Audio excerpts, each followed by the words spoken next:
We know that there's some fear in the market that's preventing Dogecoin to go above 32 cents.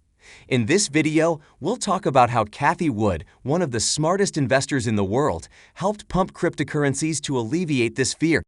Hello guys, and welcome back to Crypto Fire, where we talk about Dogecoin, cryptocurrency, and investing. Before we go any further, please keep in mind that we're giving away $500 to a random subscriber. All you have to do is like the video, subscribe, turn on post notifications, and leave a comment on your favorite crypto. Read our description for more info about it. Now, let's get started with today's video. So here's what happened. John Paulson, who is a multi-billionaire hedge fund manager, said that the crypto market is a bubble with a limited supply of nothing. He said he believes that crypto has no intrinsic value and that he wouldn't recommend anyone invest in cryptocurrencies. And then he also said that crypto has unlimited downsides and is too volatile to short, while comparing them to a get-rich-quick scheme. Now, something like this is bound to create a lot of fear among Doge and crypto holders, especially when it's coming from a popular hedge fund manager. And because of that, Cathie Wood, who's arguably more successful than John Paulson, had to jump in and clarify some things. It's important to know what she said because she manages ARK Invest, which has given huge returns to its investors, and she's also considered one of the smartest investors in the world. Anyway, she said that, "Many people ask me if we are in a bubble. I think we couldn't be further from it. I do not believe that investors, the average investor shall I say, understand how provocative these next 5 to 15 years are going to be." She also said that the problem here is that those who rely solely on the indices like S&P 500 need to know that they are missing out on key emerging and innovative markets that these indices simply do not cover. And then she said that a lot of innovation, which is all about the future, is not captured by indices. In fact, very little of it, we believe, is captured by the indices. We are in a period of explosive innovation. We've never been in a period ever in history where we had 5 major innovation platforms involving 14 different technologies all moving into S-curves. When these S-curves feed into each other, they will enter exponential growth trajectories that we have never seen before. Basically, she believes that cryptos like Dogecoin and Bitcoin are absolutely going to blow up in the next 5 to 10 years. And it's pretty incredible coming from someone as successful as her. In any case, I believe this is going to alleviate some fear that's in the market right now. And as I said, Dogecoin can really use it right now to finally break above 32 cents. Anyway, let's look at how Dogecoin is doing right now. Currently, it's trading at 31 cents. And over the previous several weeks, it has been stabilizing nicely. MFCD is also looking good. Right now, I'm looking for a breakthrough in this bullish pennant pattern. The first price objective is around 44 cents, which may be reached within a week. If that target is fulfilled and exceeded, we can expect Dogecoin to go back to its all-time highs. As I said earlier, to get to 44 cents, we first need to go to 40 cents. And for that, we need to break above the crucial resistance level of 32 cents. And that news from Cathie Wood is definitely going to help. Either way, I'd like to remind you that I'm not a financial advisor and this isn't financial advice. So you should definitely do proper research before investing anything into crypto. Moving on, let's look at some more interesting news for Doge and cryptos from today. It says here that NFL has barred teams from participating in certain crypto and NFT ventures.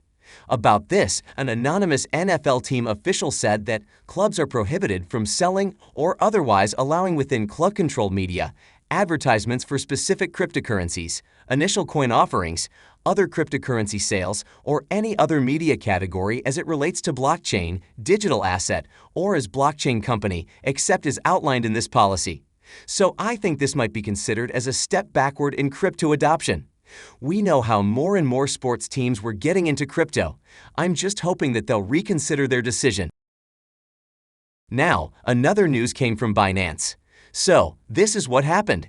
The FSCA had asked South Africans to be cautious and vigilant when dealing with Binance Group because it is not authorized per South African laws.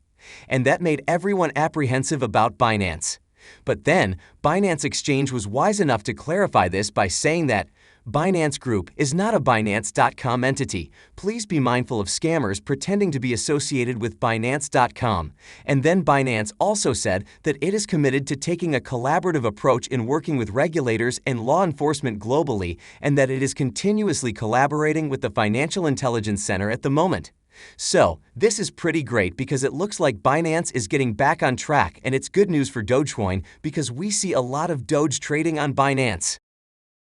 Moving on, some pretty bad news came from El Salvador that could induce some fear in the market.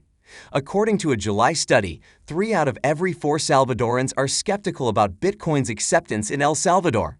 We know that Bitcoin is being promoted as a way to eliminate the fees that Salvadorans now pay on cross-border transactions via services such as Western Union. So I think they're perhaps a bit wary of it because of lack of awareness. And this is why its president said that the clumsy opposition usually plays single-move chess. They've staked everything on frightening the public about the Bitcoin law, and they could succeed, but only until September 7. So their president is just telling everyone to not jump to conclusions, and he's trying to decrease the fear among them. Personally, I think going to really help El Salvadorians when it comes to international payments. Moving on, some really good news came from Russia. Sberbank, which is Russia's largest bank, is going to register its blockchain platform with the Bank of Russia by mid-September. And they are already working on infrastructure to enable the issuance of digital financial assets, like cryptos, by third parties. About this, its deputy chairman of the board said that, "We want the work on registration of the platform for the issue of CFA to be completed no later than the first half of September. So far, we only plan to issue and turnover of the bank's own CFA, but have already begun to create functionality for the issue of CFA by third parties and expect that our clients will be able to use this opportunity later this year." So basically, it looks like a lot of money is going to come into cryptos like Dogecoin from Russia in September because of this. Moving forward, another great news came from Japan. So, Japanese financial conglomerate SBI Holdings is launching a crypto fund that will invest in several cryptos. An executive of the company said that, "I want people to hold it together with other assets and experience firsthand how useful it can be for diversifying portfolios." Now, the most incredible part about it is that there may be a minimum investment of about $9,000 to $27,000 for it. So, basically, this is going to bring thousands of dollars in new holders from Japan. Moving on, some new data from Glassnode Analytics. It's said that the number of Bitcoin whales might be decreasing. The number of addresses holding at least 100 units of Bitcoin, which is worth about $5 million, has fallen to a one-year low of 16K.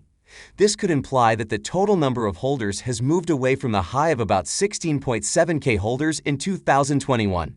But still, this doesn't represent the complete picture of the market. The aggregate on-chain data is still bullish. Spot exchange reserves are still at multi-year lows. Miners are still accumulating with minimal outflows to exchanges.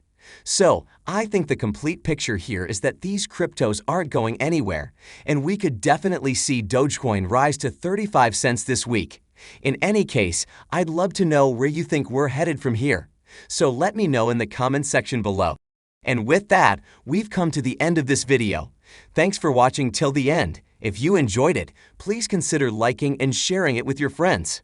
Also, please subscribe to the channel and turn on post notifications for daily videos on Dogecoin and cryptocurrency. If you have any questions or suggestions, please leave them in the comments section below. Goodbye. Take care.